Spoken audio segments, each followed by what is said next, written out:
Hi guys, welcome back to the HUBient Talent channel. This is Stella Bella. Today I'm going to be sharing with you some strategies to maximize your productivity and to avoid burnout for the new year, so stay tuned. Okay, so as we start to get deeper and deeper into work mode, it's very easy to start burning ourselves out before we even reach halfway to the year. So if you haven't already, it's important to start putting some strategies in place to ensure that your physical and mental health are at peak conditions throughout the entire year, and you avoid taking on too much work and you stress yourself out to the point of burnout. Now, I think a lot of us have actually been there to the point where we just feel overworked, we're tired, and it feels like no matter how hard you work, there's still so much that needs to be done. And you just can't see the light at the end of the tunnel. You start to notice things like your sleep patterns getting bad, your mood swings being more often, your relationships, the relationships around you are starting to decline as well. And you start to feel more and more stressed out to the point of anxiety or even panic attacks. Now, we don't want to get to the point of burnout, of course, which means we need to put in actual tangible strategies in place to change our habits and make sure we don't reach that point. Now, I'm going to talk about the 5 main strategies that I use that I've found to be super helpful to avoid that sort of burnout. Because I do run my own company as well, and we do have a lot of busy periods throughout the year, it's very easy to get burnt out. And I found that these strategies really helped me maintain my workflow throughout the year, make sure I'm producing quality work, and minimize the stress and the anxiety that leads to burnout. So I hope these strategies help you guys as well. Now, first and foremost, number 1, of course, is to look after your physical health. So that includes what you put into your body and what you do with your body. So exercise, diet, and sleeping patterns, very important. Now, I'm not talking about running a marathon, but something like just going to the gym, keeping up with an exercise regime of some sort, or even just making time to have a walk around the block. Just to get that blood flowing and the heart pumping really does wonders, and it really clears your mind as well from the stresses of the day. I tend to like to go for walks maybe in the afternoon after I've had a day of work. So that is my moment to sort of reset my mind, decompress, get some fresh air.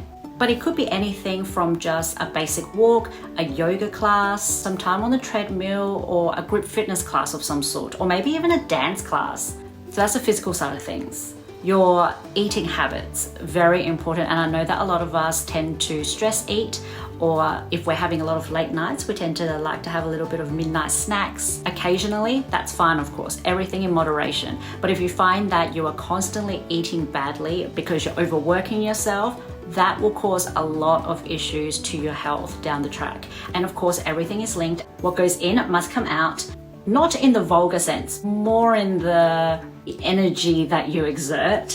What you're putting into your body, if it's bad nutrients, will come out in other forms. For example, headaches, insomnia, stress, mood swings, that sort of thing. So be mindful to eat your vegetables, fruits, have a healthy diet, and it is good to enjoy some of the foods that you love, but if they're not healthy, then think about just having everything in moderation. And of course, getting your sleep in is very important. Now, I'm one that tends to sleep a lot less than what I'd like to and what I should. Definitely sleep is super important. Your body, especially if you've been overworking it throughout the day, it needs that time to rest overnight to replenish and recharge the batteries completely without you being up and around, without you thinking about anything, for you to attack the next day. Number 2, of course, is setting yourself a schedule that you actually follow. Now, we all have a massive to-do list. If we've been on this earth for more than 20, 25 years, and if we're ambitious people, we of course will have a ton of things that we want to do, that we have to do, a lot of responsibilities, and that list, as we go, is going to get longer and longer because there's going to be things that we want to do and we don't have time to do. There are things that we should have done ages ago, but we didn't. And those things still stay on our list. And we only keep adding to it more and more. And every time we look at that list, we get more and more stressed out because there are things from last week, last month, last year, last decade that we haven't done. Don't let that get to you. It's important to set yourself some sort of a schedule that you follow instead of trying to do everything at once. So my recommendation is to put something together where you only do the quality work, the work that actually matters. Now, some of you might have heard the 80-20 rule or the Pareto's principle, which is basically based on the idea that 80% of the work that you do or 80% of the time that you spend on something actually only produces 20% of the results. And vice versa, 20% of the work that you do actually produces 80% of the results. So for example, you might find that you're working an entire day non-stop on just everything, the 80%. But at the end of the day, when you look back on everything, it's only made a 20% dent in your project, in your income, in the revenue that you were expecting to bring in. Whereas a lot of the times, only 20% of the work needed to be done in order to bring in 80% of the income or 80% of the results that you were hoping for. Now have a think about that, your own life, how some of the examples that might relate to. But it is very true that we often spend a lot of time on things that actually don't matter in the scheme of things. We have our goals that we want to reach, and we do a lot of things that we tell ourselves is to try to reach for that goal. But really, after all of that time is used up, the 80%, we realize we're only maybe 20%, a little bit closer to the goal.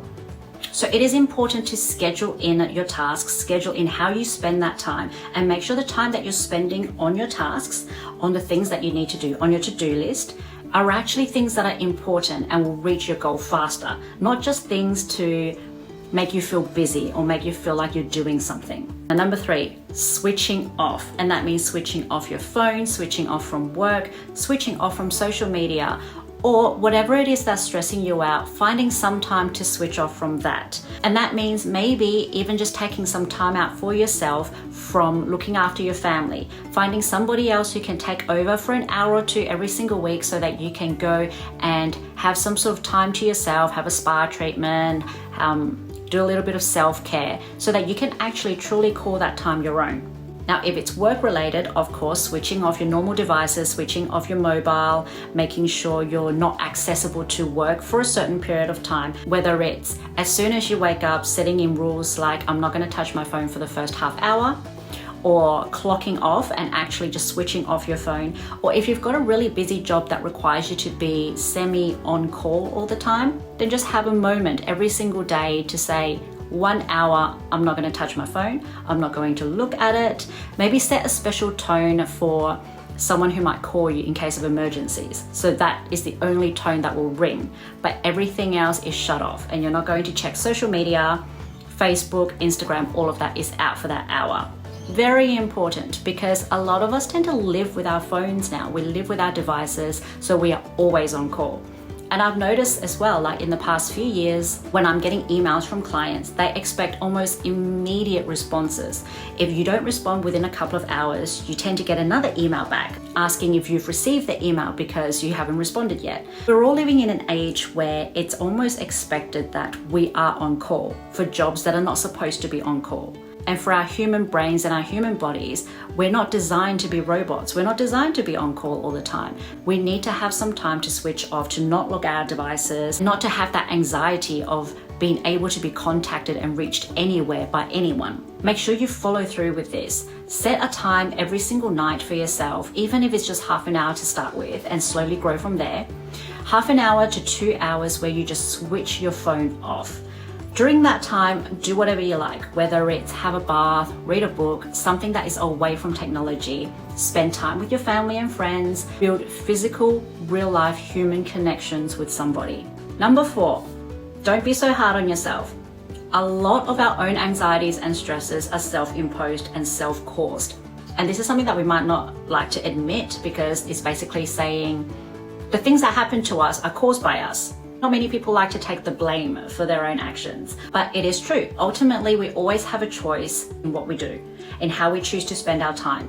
Even when it comes to work, yes, we may have a job that has a hard-nosed boss that expects the world of us. But if you are struggling with your workload, if you're finding yourself starting to get to the point where you're feeling anxious going to work, where you're feeling particularly stressed about the deadlines that you have to reach, then try having a proper sit-down chat with your boss, with your manager, with the person who you feel is causing these issues for you. Because trust me, most of the time, everyone is just getting by. Your bosses, as horrible as you may think they are, or as hard-nosed as they may seem, generally, they're just pushing as hard as you are as well. And they have no idea how you're feeling if you don't tell them. What we tend to do when we get in moments of stress at work is that we tell ourselves, nobody's going to understand, I have to do everything, and it's all on me, and I'm gonna look bad if I don't get it done. We push ourselves to the max until either we burn out and we can't do any more, which is, trust me, the last thing your boss actually wants, or you're not able to give the standard that you're hoping for and you end up handing in work that you're not proud of.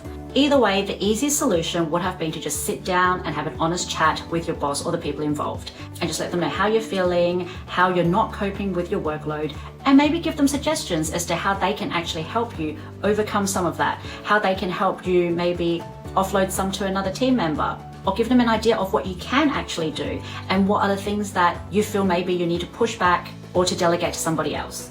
Last but not least, number 5, take some time out for yourself and have a bit of a break. Actually schedule it into your calendar, because a lot of the things, as much as we think we'll do it or we'll get to it later, if we don't schedule it in, it won't get done. If you don't plan, you're planning to fail. I know sometimes we get on a roll, we get into the flow and the swing of things, and we don't want to walk away from the computer, we don't walk away from the project that we're working on, and suddenly you look up and you haven't eaten for the last 7 hours. But those breaks are super important for us, not only to just stretch our legs, get the blood flowing, but to also pull ourselves away from the work mentally and clear your mind a little bit, because when you're always focused on the work and you're focused on those tasks, it is a heavy load to put on your mind, it is a heavy load to put on your brain and also on your body. It may not feel that way now, it may not feel that way in a few months, but eventually over time, it's going to wear you down, and you're going to start to notice things about your mental state and your physical health that's going to be affected by that sort of lifestyle. For example, something as simple as just your posture of sitting by your computer all day, your eyesight or your eye health, having to stare at the computer screen for that long of a period of time without walking away. And eventually you're not going to have that work-life balance that we are all striving for. Instead of working to live, you're going to be living for work. Now, I know a lot of us, and I've seen on social media, we're talking about 2022 being the year where we really look after ourselves and it's all about self-care. But it's important not to see it as all or nothing. And I feel like a lot of us have pushed ourselves so hard, so far, so much for the last few years that suddenly we're going, no, I'm not going to do any more work. Now it's just all about me time and having fun and self-care. This is what happens when we reach that point of burnout. And because COVID has brought so much change for us over the last couple of years, it's been taxing on a lot of us mentally. So it's understandable that a lot of us are trying to do big drastic changes in our lives to cater for some of the forced changes that we've had over the past couple of years. But it's important to remember that right from step 1, we should be looking after ourselves. We should be putting in these strategies in place so that it doesn't become all or nothing. It's not about pushing ourselves to the limit in something that we initially enjoyed just to get burnt out at the end and throwing everything away. If we do it right from the start, and if we look after ourselves properly and have that work-life balance, or at least try to achieve that work-life balance from the get-go, rather than wait until things start getting wobbly and we can feel the negative effects first before we try to do something about it. I really hope these strategies today have helped you, because I know a lot of us do struggle quite a bit in this area. It is hard to find a work-life balance and avoid burnout and to be able to do things and feel like we've actually achieved our goals. But very important to remember, don't be too hard on yourself. Work these strategies in, even just starting slowly, because a work-life balance is achievable. It's not a myth, it can happen if we do things the right way. Thank you so much for listening, and I hope today's information has helped. If you've got any feedback or any suggestions about strategies that have worked for you, drop us a comment below. Please make sure you follow us on our social media as well. We're on YouTube, TikTok, Facebook, Instagram, all of the places. Please make sure to follow me on social media as well. My Facebook, Instagram, and Twitter is stellabella.au. I would love to hear from you. If you've got any questions or suggestions as to what you'd like to hear from me next, please send me a message. Thank you so much for listening today, and I hope you all have a wonderful week, and I'll see you next time. Bye.